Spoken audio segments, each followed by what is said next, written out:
Ano nga ba sinasabi kasi ng Philippine Constitution? Sabi diyan, no treaty or international agreement shall be valid and effective unless concurred in by at least two-thirds of all the members of the Senate. Ang problema ngayon, bakit hindi sila magkanda-ugaga at hindi makapaniwala na hindi na sila kasali sa eksena? Kasi naglagay sila ng provision doon sa iba pang mga treaties na pinasok ng Pilipinas na sinasabi ay kailangan ay kasali pa rin sila sa pag-terminate. Bakit pa kasi kailangan ipagpilitan nila yung sarili nila na isama sila dyan? Meron kasi silang ginawang resolution na alam kasi nila na yan na yung laman ng Constitution, hindi sila kasali. So gumawa sila ng paraan. Meron silang resolution na hindi naman naging batas. So inuulit ko, hindi naging batas. So walang bisa. Ang resolution na yon, ganyan din yung sinasabi na dapat kasali sila. Hindi nila pwedeng i-assert yun sa Supreme Court kasi nga hindi ito batas. At kailanman hindi yun pwedeng maging mas mataas ang level kaysa dun sa provision ng Constitution. Yun, meron silang discarding para yung executive department ay masakop, magkaroon sila ng jurisdiction, makompel nila. Ay inuutusan nila ang DFA secretary at saka yung isa pang related agency, no, na mag-submit ng kopya ng letter or i-submit yung sulat na pinadala ng presidente sa gobyerno ng Amerika na tini-terminate. At yun na nga, 180 days ang lilipas, automatically mula nun, tapos na ang VFA agreement. So yun ang gusto nilang mangyari. Ginugulangan nila ang isang abogado na samantalang sa grupo nila, sino lang ba ang abogado dyan sa mga senators na to? Si Dick Gordon, alam ko abogado to eh. Si Drilon, Franklin Drilon, dating DOJ Secretary. Tito Soto, hindi. Di ba? Alam niyo, nung nag-aaral pa ako ng college sa Paulsay namin, meron kaming tinatalakay doon. Ang sabi doon ay, kapag maliwanag ang sinasabi ng batas, hindi mo kailangang i-interpret. So, ibig sabihin, hindi ka pupunta sa Supreme Court for its proper interpretation. Bagkus, i-implement mo na lang yun. I-apply mo na lang. So, ngayon, ang problema sa mga to, hindi nila matanggap kasi na hindi na sila kasali. Ang tanong ngayon, bakit ba kailangan yung makisali? Marami kayong trabaho na dapat gampanan. 'Di ba? Hindi yung VFA na yan. Pwede namang magkaroon ulit eh. 'Di ba? At mas ma-enhance pa dahil alam na ninyo yung naging problema. O kagaya ngayon, alam naman ng lahat na ang Amerika nagkukumahog na muling na-save yan. Kasi within 180 days pa naman na bawiin ng presidente ng Pilipinas ang termination letter. Oh. Hayaan yung ma-terminate yan. And then hayaan natin ang Amerika mag-offer ng panibagong kasunduan. At from there, plansyahin yung maigi. Oh. Husayan ninyo. Labas nyo ng lahat ng galing nyo. Ganun lang kasimple. Ito yung interview ng sa mga senators. Okay na? Okay na? Senators, why not petition for certiorari? Why is it mandamon? We would want, first of all, a final disposition of the Supreme Court on our question. Diba? Tinatanong namin does the power to ratify carries with it also the power to concur with abrogation? Doon muna kami. Ngayon, kung sakasakaling sabihin, oo, then papasok yung mandamos. That was the Executive Secretary or the Executive Department will have to submit to the Senate. Pero may prayer. Kasi, kasama rin sa prayer namin yun. Ang sinasabi namin kasi, in layman's terms, yung ganitong klaseng kabigat na agreement na mahirap pasukan, napakahirap ang pagkakapasok dito. Hindi pwedeng tapusin ito na isang sulat lang. Hindi ganun kadali ang pananaw namin. Yung abogado namin, dalawang abogado. Sige. Okay. This is the legacy of Senate President Soto to the Senate of the Philippines. because it is under his presidency that we will have a final disposition and delineation of the powers between the Senate and the executive. Senate President Soto is asserting the independence of the Senate and the check and balance that we have to protect.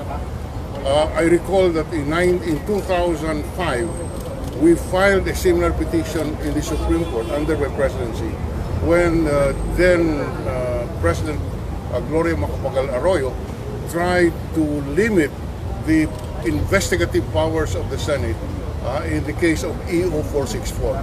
We filed a case in the Supreme Court. I was then the Senate President, and the Supreme Court in a landmark decision said you cannot limit the power of the Senate to investigate. In this case, Senate President Soto has asserted that, and asked the Supreme Court, what are our constitutional boundaries?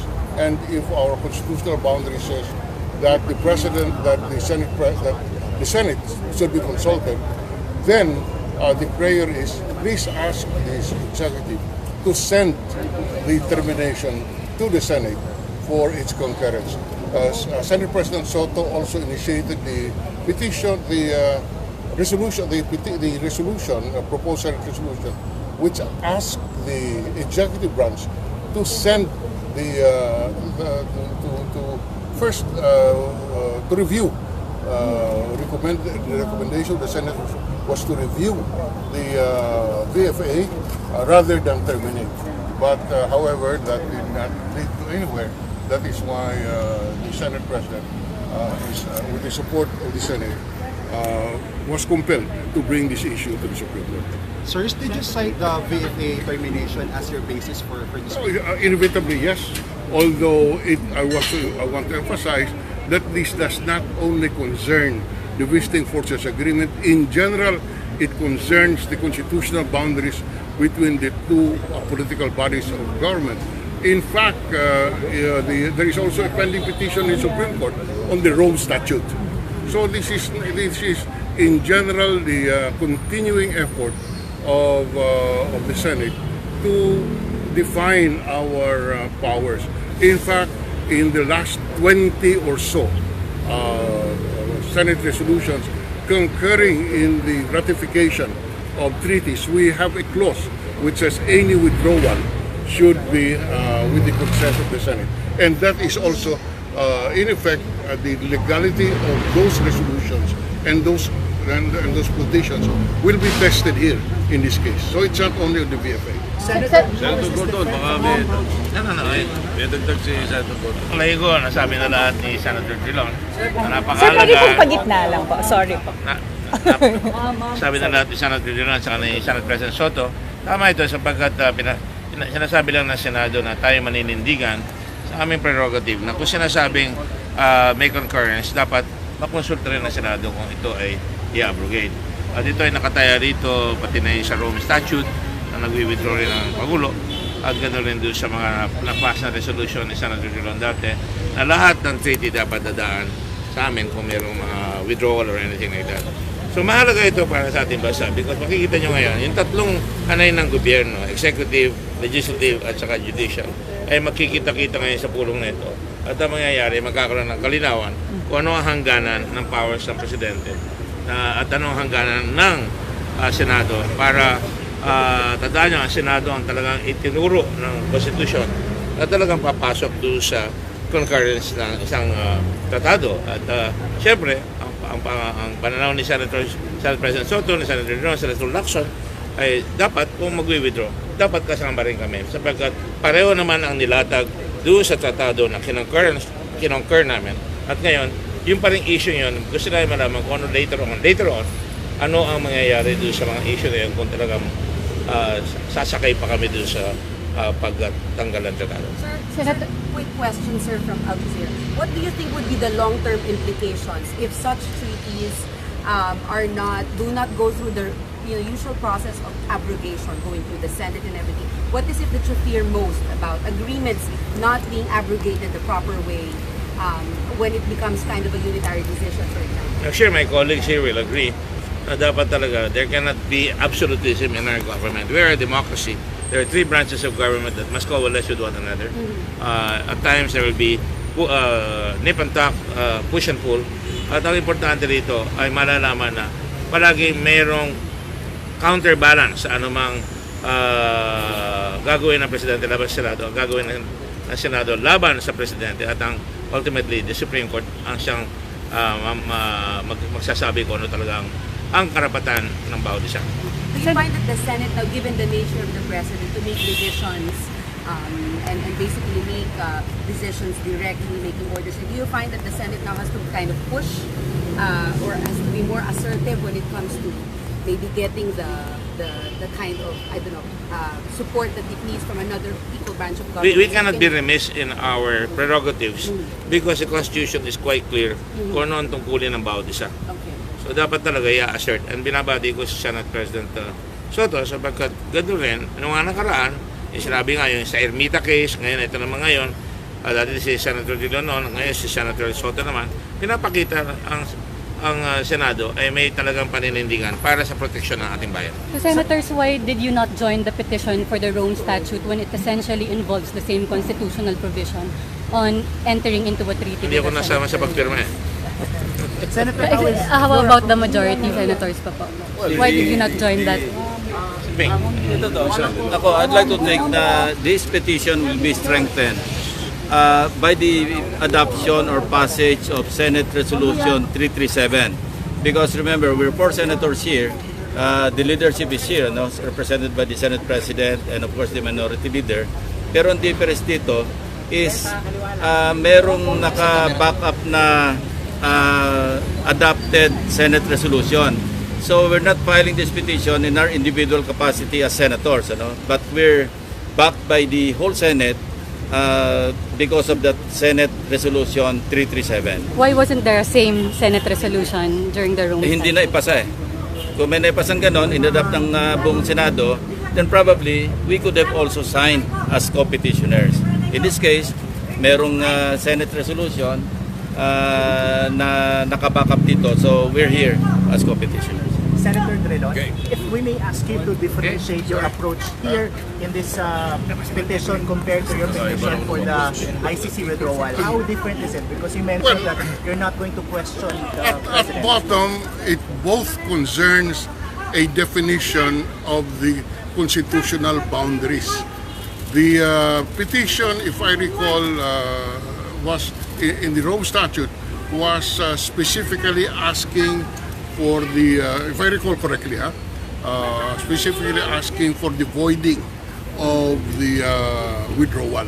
In this particular case, we are asking that the constitutional boundaries be defined, and if the Supreme Court rules that indeed the Senate must participate in its in the withdrawal by giving its consent, then the executive will be directed to send to the Senate the termination notice for our concurrence. So, assuming that the Supreme Court will say, yes, the concurrence of the Senate must be secured, then the petition requests that the Supreme Court orders the executive branch to send the withdrawal notice to the Senate for a votation. And, we do not know how the Senate will vote, whether the Senate will vote to concur with the termination or the Senate will vote to disagree with the termination, and therefore it is not terminated. So how will this affect, sir, the notice already sent to the U.S. government? Well, if the Supreme Court says our concurrence is needed, I repeat, we have requested the Supreme Court to order Secretary Mijaldea and Secretary Locsin to send to the Senate the notice of withdrawal for our concurrence. But it doesn't have the effect of voiding that notice sent to the Sorry? U.S. government. Will it have the effect of voiding the notice given to the U.S. government? It depends on how the Senate will vote upon it, because we are requesting that the concurrence of the Senate should be a sine qua non to the withdrawal. If the Senate votes that and concurs with the withdrawal, then the withdrawal is effective. If the Senate does not concur with the withdrawal, then the withdrawal is not effective. Senator Soto, you said earlier that this should not be taken as an affront to the President, but by putting in the prayer na you want to order the respondents to refer the withdrawal for the Senate, is that still not an affront to the President? No, it's not. We're simply asserting the power of the Senate that we know and we think that we have. To simplify it, parang kasi nga sa hirap noong ibang klaseng treaty, ibang klaseng agreement naman ito hindi madali itong pinasukan Mahirap pinasukan ito masalimuot ang pagkakapasok dito. Hindi pwede, naniniwala kami na hindi pwedeng isang sulat lang, baliwala na. Parang kumbaga sa kasal yan, ayaw mo na, sasabihin mo, ayaw ko na. Hindi ganun kadali yun. And therefore, right now, we leave it to the hands of the Supreme Court justices. Senator, Are you concerned about the composition of the Supreme Court? Majority of them, 11 of them, are Duterte appointees. No, we're more concerned about the content of our petition. We would rather not look at the personalities. We have full faith and confidence Yes. in the impartiality of the Supreme Court. Senators, what is so special about the VSA that the Senate managed to come together through that resolution that it wasn't able to do in the Rome Statute? Yeah, let me just again reiterate yung sinabi kanina ni Senador Drilon. For the last 2 years, almost 20 treaties and agreements na pinasukan natin, and we have already infused in those treaties and agreements that any abrogation or any termination must pass through the Senate. So, ito yung mga pumasok after we have already approved that particular provision in our resolutions. So talagang kahit hindi ito yung BFA, mapipilitan na kami tanungin talaga once and for all. Ayan, nagkataon, BFA yung pinakamatingkad na nandiyan dyan. Alright, thank you. Thank you. Thank you, Senator. Sir, pahawak naman nung final na document for photo op. Hindi, dito sir sa cameras. For TV, sir, wala pa.